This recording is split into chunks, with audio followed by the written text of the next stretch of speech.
உறவுகள் அனைவருக்கும் அன்பான வணக்கங்கள். ஒரு வழியாக வீட்டுக்குள்ளே வந்ததுக்கு அப்புறமா அன்னைக்கு நாள் போகி அப்படிங்கிறதுனால வீட்டில் வந்துட்டு எல்லாமே சுத்தம் பண்ணி இன்றைக்கி நம்ம வீட்டெல்லாம் சரி பண்ணணும் அப்படின்னு சொல்லிட்டு பேசிக்கிறாங்க. சரி, நாளைக்கு பொங்கலுக்கு என்னென்ன பிளானு அப்படின்னு சொல்லிட்டு நிலா கேட்கும்போது, இப்போ வந்துட்டு சோழன், என்னங்க பொங்கலை வாங்கி சாப்பிட்டுட்டு அப்படியே படுத்து தூங்க வேண்டியதான் அப்படின்றாங்க. பொங்கலை வாங்கி சாப்பிட்டுட்டா என்ன பேசுகிறீங்க அப்படிங்கிறாங்க. ஆமாங்க, கடைக்கு போனால் பொங்கல் விற்க போகுது, வாங்கி சாப்பிட்டு அப்படியே வந்து தூங்க வேண்டியதான், வேறு என்ன பண்ண போகிறோம் அப்படிங்கிறாங்க. ஏங்க பொங்கலுங்க கொண்டாடுறதெல்லாம் இல்லையா அப்படின்றாங்க. அதெல்லாம் நாங்கள் எப்போவுமே பண்ணதே இல்லைங்க அப்படிங்கிறாங்க. எப்போவுமே பண்ணதே இல்லைன்னா இனிமேலாவது பண்ணலாம்ல அப்படின்னோடனே இப்போ பல்லவன் இருந்துட்டு, அண்ணி ஆமாம் அண்ணி, நம்ம தீபாவளிக்கு மொத சாமி கும்பிட்டு எல்லோரும் உட்காந்து சாப்பிட்டதே அவ்வளோ சந்தோஷமாக இருந்துச்சு அண்ணி. என் ஃப்ரெண்ட்ஸ் எல்லாம் கூட பொங்கலுக்கு வந்து அவங்க வீட்டில் வந்து பொங்கல் வச்சு சாமி கும்பிட்டு அதே மாதிரி பசங்கள்லாம் வேஷ்டி சட்டையெல்லாம் போட்டு ஸ்டேட்டஸ்லலாம் வைப்பானுங்களா, பார்க்கும்போது ஆசையாக இருக்கும் அண்ணி, நம்மளும் அதே மாதிரி பண்ணலாமா அப்படிங்கிறாங்க. கண்டிப்பாக பண்ணலாம்டா பல்லவா அப்படின்னு சொல்லிட்டு, அண்ணா நீங்கள் இந்த சுத்தம் பண்ணுற வேலை இதெல்லாம் பார்த்துக்கோங்க, நானும் சோழனும் போயிட்டு என்னென்ன ஜாமான் வேணுமோ எல்லாமே சேர்த்து வாங்கிட்டு வந்துடுறோம் அப்படிங்கிறாங்க. உடனே சோழனுக்கு அப்படியே சந்தோஷமாகுது. என்னங்க கிளம்பலாமா அப்படிங்கிறாங்க. என்னங்க இப்படி கேட்டீங்க, நான் ஏதோ உடனே ரெடி ஆகிட்டேன், போய் சாவி மட்டும் எடுத்துகிட்டு வந்துடுறேன் அப்படின்னு சொல்லிட்டு அவர் சாவி எடுத்துகிட்டு வந்தோடனே நேராக கடைக்கு கிளம்பி போயிடுறாங்க. ஸோ எல்லாமே தேவையான எல்லாத்தையும் வாங்கிட்டு அவங்க ரிட்டன் வந்துட்டு இருக்கும்போதே வந்துட்டு இப்போ நிலா வந்து வீட்டை மிஸ் பண்ணுறதை வந்துட்டு அவங்க அப்படியே சோழன்கிட்ட சொல்லிட்டே வராங்க. அப்போது வீட்டில் வந்துட்டு நாங்கள் தீபாவளிக்கு பொங்கலுக்கு எல்லாத்துக்குமே வந்துட்டு வீட்டில் நிறைய சொந்தக்காரங்க வருவாங்க, ரொம்ப சூப்பராக ஜாலியாக கொண்டாடுவோம் தெரியுமா. நான் தான் ஒவ்வொரு வாட்டியும் அவங்கள நினச்சிட்டே இருக்கேன், அவங்களாம் என்ன நினைக்கிறாங்களான்னு கூட தெரில. நான் அது தப்பு பண்ணேன் தான், அதுக்காக என்கிட்ட ஒரு வார்த்தை ஏன் அப்படி பண்ணேன்னு யாராவது கேட்குறாங்களா, ஒருத்தர் கூட பேச மாட்டேங்கிறாங்கல்ல அப்படிங்கும்போது உடனே சோழன், இப்போ என்னங்க ஒரே செகண்டில் அப்படியே வண்டி திருப்பிடவா, நம்ம நேராக திருவண்ணாமலைக்கு போகலாம், நம்ம திடீர்னு போய் நிற்கலாங்க, அவங்க எதிர்பார்க்காத நேரத்தில் நீங்கள் போய் முன்னாடி நில்லுங்க அப்படிங்கிறாங்க. ஐயோ அதெல்லாம் வேணாம், வீட்டில் போய் நம்ம சாமி கும்பிடலாம், நேராக வீட்டுக்கு போங்க அப்படின்றாங்க. சரின்னு சொல்லிட்டு வீட்டுக்கு வந்தால் அதுக்குள்ளே இவங்க சுத்தமெல்லாம் பண்ணி நிலாவோட ரூமையுமே அந்த பாம்பு வராத அளவுக்கு அந்த வேலை எல்லாமே பார்த்து முடிச்சிடுறாங்க. உள்ளே போய் பார்த்தோன்னே நிலாவுக்கு சந்தோஷமாகுது. ஆனால் இந்த இனிமேல் இதுக்குள்ளே பாம்பு வராதுல்ல அப்படிங்கிறாங்க. இதுக்குள்ளே மட்டும் இல்லைப்பா, எந்த வழியாகவும் பாம்பு வராது, நாங்கள் அந்த அளவுக்கு சுத்தம் பண்ணிட்டோம் அப்படிங்கிறாங்க. தேங்க்ஸ்ண்ணே அப்படிங்கிறாங்க. இல்லைப்பா எல்லாமே வாங்கிட்டு வந்துட்டிங்களா அப்படின்றாங்க. ஆமாண்ணே, கடையில் இருக்க மொத்தத்தையும் என்னென்ன தேவையோ எல்லாத்தையும் பொறுக்கி எடுத்து வாங்கிட்டு வந்துட்டோம், நீ ஒரு வாட்டி செக் பண்ணிக்க அப்படின்னு சொல்லி சோழனும் சொல்கிறாரு. சரிடா, நிலாவே வாங்கியிருக்கல, எல்லாமே கரெக்டாக வாங்கியிருக்கோம் அப்படின்னு சொல்லிட்டு இப்போது சேரனும் சொல்லிடுறாரு. அடுத்ததாக வானதி வீட்லேயும் வந்துட்டு கல்யாணத்துக்கு ஒத்துக்கிட்டாங்க அப்படிங்கிறத வந்துட்டு வானதிக்கிட்டேயே சொல்லிடுறாங்க. ஏன்னா முதல் நாளே வந்துட்டு பாண்டி சொல்லிடுறாரு, இந்த மாதிரி நாளைக்கு எங்கள் வீட்டில் சாமி கும்பிட்றோம், நீயும் வா வானதி சாமி கும்பிடலாம் அப்படின்னு சொன்ன உடனே இப்போ அவங்க ரெடியாக கிளம்பிட்டு இருக்காங்க. அந்த டைமில் இவங்க வந்துட்டு வீட்டில் இங்கே இருக்காமல் இவங்க பாட்டு கிளம்புறாங்களேன்னு சொல்லிட்டு வானதி கிட்ட அவங்க அம்மா கத்துறாங்க. என்னடி வீட்டில் இருக்காமல் இப்போ எங்கடி கிளம்பிட்டு இருக்க அப்படின்னோடனே, பாண்டி வீட்டில் சாமி கும்பிட்றாங்கம்மா, பொங்கல் வைக்கிறாங்க, அதனால நான் அங்கே போகிறேன் அப்படிங்கிறாங்க. அப்போவே வந்து அவங்க அப்பா சொல்லிடுறாரு, டேய் பேசாமல் போயிட்டு அவங்க வீட்டில் சொல்லிட்டு அவங்க எல்லாரையும் வந்து பொண்ணு கேட்க சொல்லு அப்படின்னு சொன்னோன்னே அவங்க அம்மாவுமே அப்படி பார்க்குறாங்க. உடனே டக்குன்னு, என்னடி அப்பா தான் சொல்லிட்டு இருக்காருல, போ அவங்கக்கிட்ட சொல்லி வந்து முறையாக பொண்ணு கேட்டு உனக்கு கல்யாணம் பண்ணிட்டு போ சொல்லு அப்படிங்கிறாங்க. ஐயோ சந்தோஷம், இப்படி உங்கள் வாயிலேருந்து வார்த்தை வரும் நான் எதிர்பார்க்கவே இல்லையே அப்படின்னு சொல்லிட்டு, சரி நான் போயிட்டு வரேன் அப்படின்னு சொல்லிட்டு இங்கேருந்து கிளம்பி போயிடுறாங்க. ஸோ அங்கே போகும்போதுமே வானதி வந்துட்டு அப்படியே சந்தோஷமாக நடந்து போயிட்டுருக்காங்க. அப்போ வீட்டு வாசலில் வந்து இவங்க அந்த பொங்கலுக்கான எல்லாமே ரெடி பண்ணிவிட்டு சூரியன் உதிக்கும் போதே நம்ம வந்துட்டு பொங்கல்லாம் வச்சிடணும் அப்படின்னு சொல்லிட்டு எல்லாருமே ரெடியாகி நிற்கிறாங்க. அப்போ வந்துட்டு நிலா சாரி கட்டிட்டு வராங்க. சாரி கட்டிட்டு வந்த உடனே வந்துட்டு சோழனை பார்க்குறாங்க. சோழனை பார்த்துட்டு, சாரி கட்டிட்டு வந்தாலே என்ன எப்போவுமே ஏதாவது ஒரு கமெண்ட் சொல்லுவார், இன்றைக்கி ஒன்றுமே சொல்லாமல் நிற்கிறாரே அப்படிங்கிற மாதிரி பார்க்குறாங்க. சோழனும் அப்படியே பார்க்கும்போது என்ன அப்படிங்கிறாங்க. சூப்பராக இருக்குங்க அந்த சாரி அப்படின்னோடனே நிலாவுக்கு வந்து மனசுக்குள்ளே அப்படியே சந்தோஷமாக இருக்குது. அதான் நான் என்ன சொல்லலையேன்னு பார்த்தேன் அப்படின்ட்டு, நல்லா இருக்குல்ல அப்படிங்கிறாங்க. உடனே வந்துட்டு அப்படியே போயிட்டு அவங்க கிளிப்பெல்லாம் போட்டுட்டு இருக்கும்போது டக்குன்னு போயிட்டு சோழன், என்னங்க அப்படின்றாங்க. என்ன அப்படின்னோடனே, சாரி கட்டியிருக்கீங்க பூ வைக்காமல் இருக்கீங்க அப்படின்னாங்க. உடனே பூ வாங்கிட்டு வந்திருக்கீங்களா நீங்கள் அப்படிங்கும்போது, என்னங்க பார்த்து சாமிக்கு நீங்கள் எல்லா தேவையானதெல்லாம் வாங்கினீங்க, அப்போவே நான் உங்களுக்கு தெரியாமல் பூவும் வாங்கி வச்சிட்டேன் தெரியுமா அப்படின்னு சொல்லிட்டு இப்போ மல்லிப்பூ எடுத்துகிட்டு வந்து கொடுக்குறாரு. நிலாவுக்கு வந்து அப்படி சந்தோஷமாக இருக்குது. ஏன்னா எப்போவுமே நிலா சாரி கட்டுறாங்கன்னு தெரிஞ்சால் கண்டிப்பாக வந்து சோழன் பூ வாங்கி கொடுப்பாருன்னு அவங்களுக்கு தெரியும். அப்போ பூவை வாங்கி கொடுக்கும்போது கரெக்டாக சோழனும் கொண்டு வந்து கொடுத்தோன்னே அந்த பூவை வந்துட்டு அப்படி சிரிச்சுக்கிட்டே சந்தோஷமாக தலையிலையும் வச்சுக்கிறாங்க. சேரன் இதெல்லாம் நின்று பார்த்து சிரிக்கிறாரு, ஒரு மாதிரி சந்தோஷமாக இருக்குது அவருக்கு. அப்போ திரும்பி பார்த்துட்டு, ரெடினே நம்ம போய் வேலையை பார்க்கலாமா அப்படிங்கிறாங்க. வாப்பா உனக்காக தான் எல்லோரும் வெயிட் பண்ணிட்டு இருக்கோம் அப்படின்றாங்க. சரின்னு வெளியில் வந்து எல்லா வேலையும் பார்த்துட்டு இருக்கும்போது தான் வானதி அங்கேருந்து வராங்க. வந்த உடனே, அண்ணே வானதி வருதுண்ணே அப்படின்னு சொல்லிட்டு பல்லவன் சொல்கிறாரு. ஆமாண்டா நான் தான் வர சொன்னேன் அப்படின்னு. ஓ பக்கா பிளான் எல்லாம் போட்டிங்களா அப்படின்னு சொல்லிட்டு சோழன் கேட்டுட்டு, ஏன்னா நீ சந்தா வர சொல்லையா அப்படின்னோடனே, ஆமாண்டா இன்னும் கொஞ்சம் நேரத்தில் அனிச்சும் சந்தாவும் வந்துடுவாங்க, பாவம் அவங்க ஊரில் இந்த மாதிரி பொங்கல்லாம் வச்சது இல்லைல்ல அப்படின்னு சொல்லிட்டு சேரன் சொல்கிறாரு. ஆமாம் பாவம் அவங்க ஊரில் இதெல்லாம் செஞ்சது இல்லைல்ல, வரட்டும் அப்படின்னு சொல்லிட்டு அப்படியே சோழன் வந்துட்டு ஒரு மாதிரி நக்கலாக சொல்லும்போது, டே பாரு அவனை அப்படின்னு சொல்லிட்டு சேரன் சொல்கிறாரு.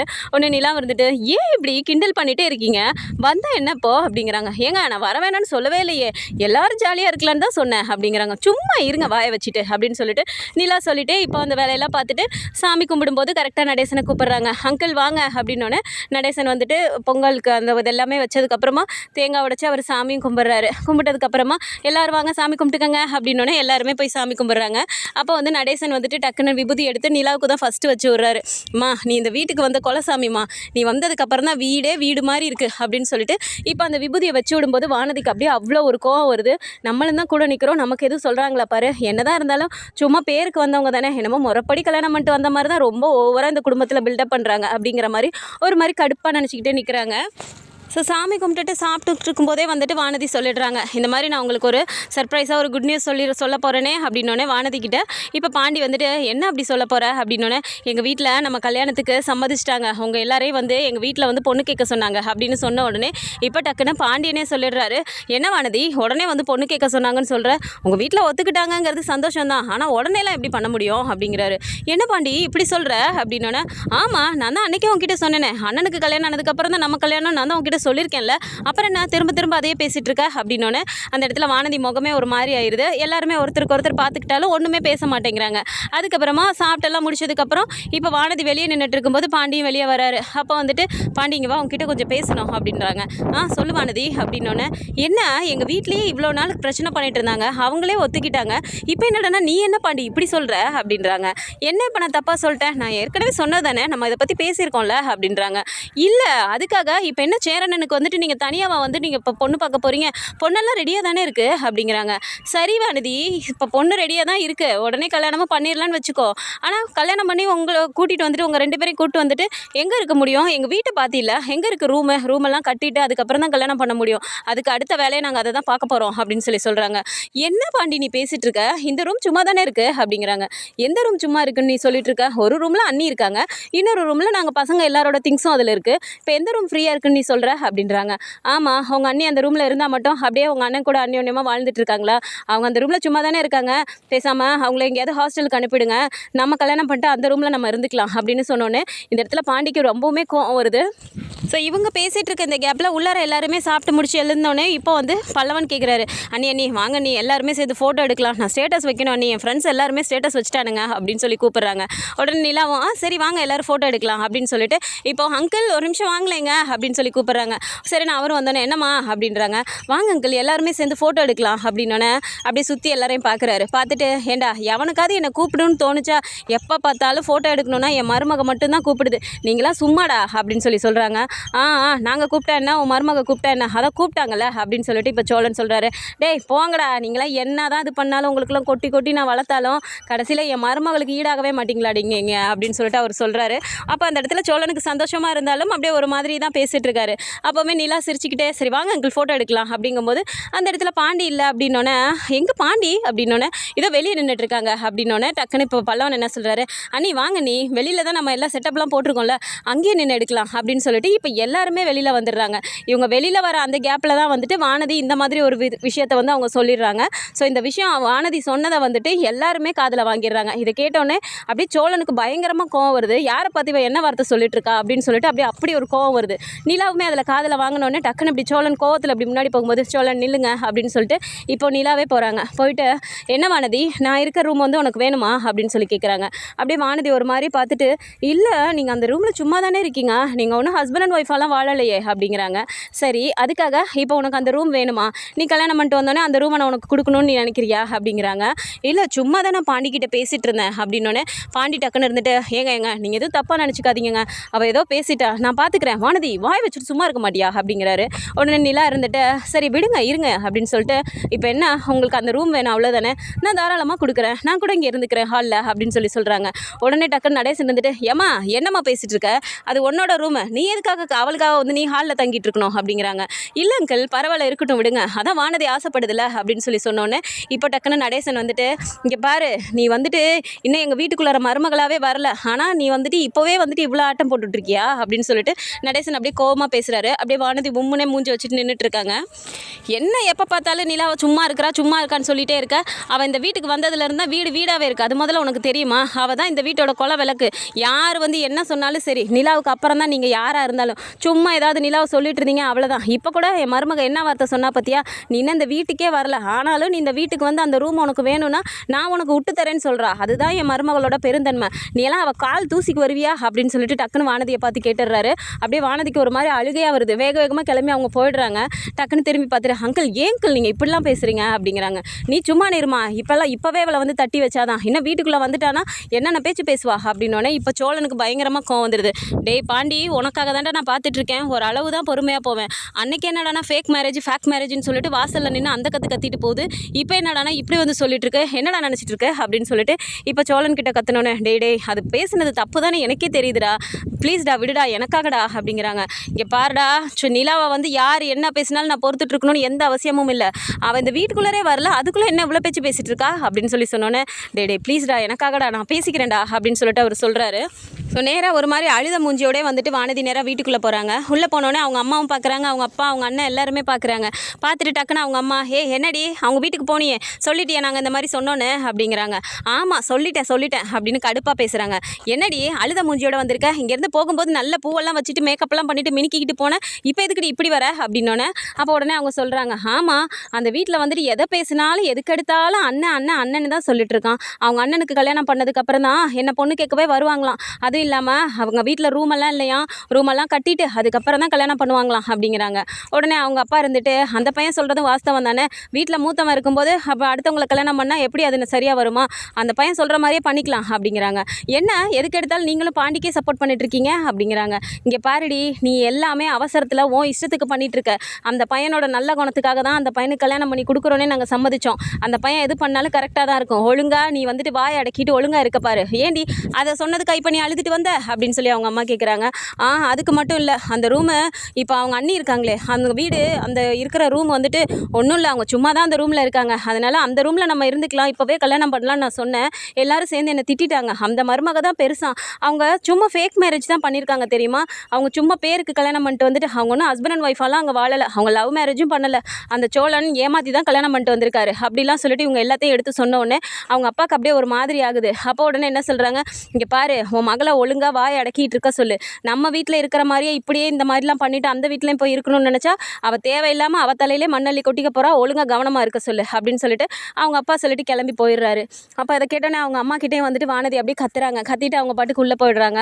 ஸோ வீட்டில் வந்துட்டு இதுக்கப்புறமா பாண்டி வந்துட்டு ஒரு மாதிரியே முகத்தை வச்சுட்டு நிலாவை பார்க்குறதுக்கே ஒரு மாதிரி சங்கடமாக நின்றுட்டுருக்காரு. அப்போது நிலா வந்துட்டு கிச்சன்லேருந்து அவங்க பாட்டுக்கு போகும்போது பாண்டி உட்காந்துட்டு இருக்கும்போது, ஏன் இப்படி உட்காந்துட்டு இருக்கீங்க அப்படிங்கிறாங்க. தயவு செஞ்சு மன்னிச்சிருங்க அப்படிங்கிறாங்க. எதுக்கு இப்போ மன்னிப்புலாம் கேட்டுட்ருக்கீங்க அப்படின்றாங்க. இல்லை வானதி அப்படி சொல்லியிருக்கக்கூடாது, அப்படி டக்குன்னு சொல்லிட்டா, அது கஷ்டமாக இருக்குது எனக்கு, உங்களை பார்த்து அந்த வார்த்தை சொல்லிட்டா அப்படின்றாங்க.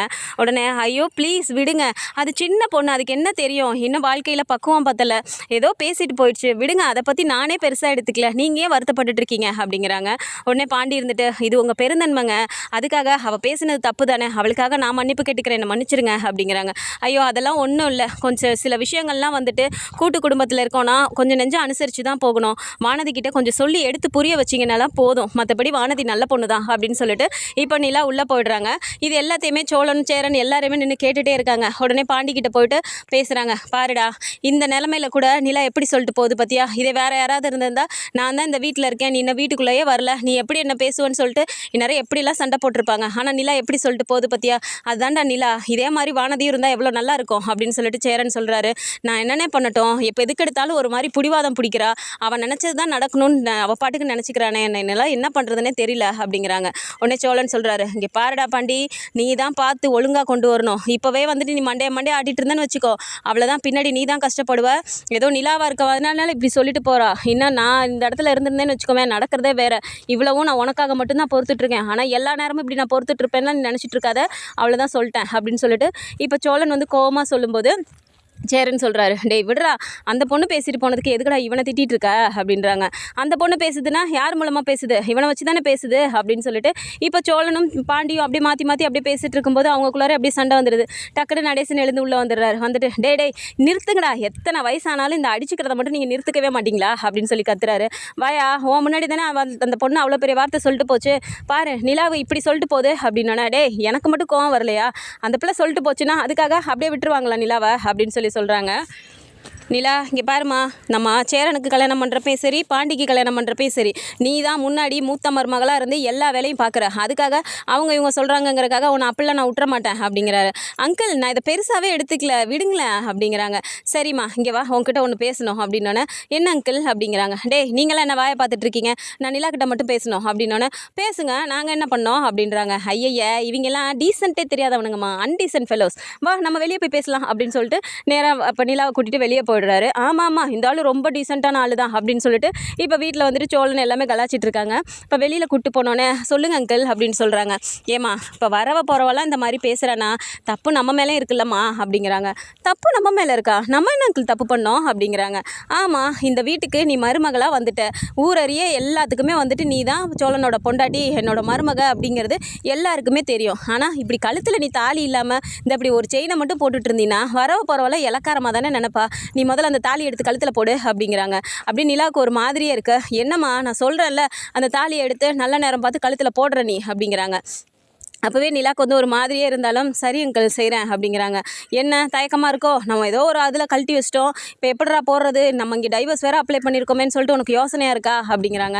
இல்லை அங்கிள் அதெல்லாம் ஒன்றும் இல்லை அப்படிங்கிறாங்க. இங்கே பாருமா, என் மனசில் இருக்கதை நான் உனக்கு வெளிப்படையாக சொல்லிடுறேன்.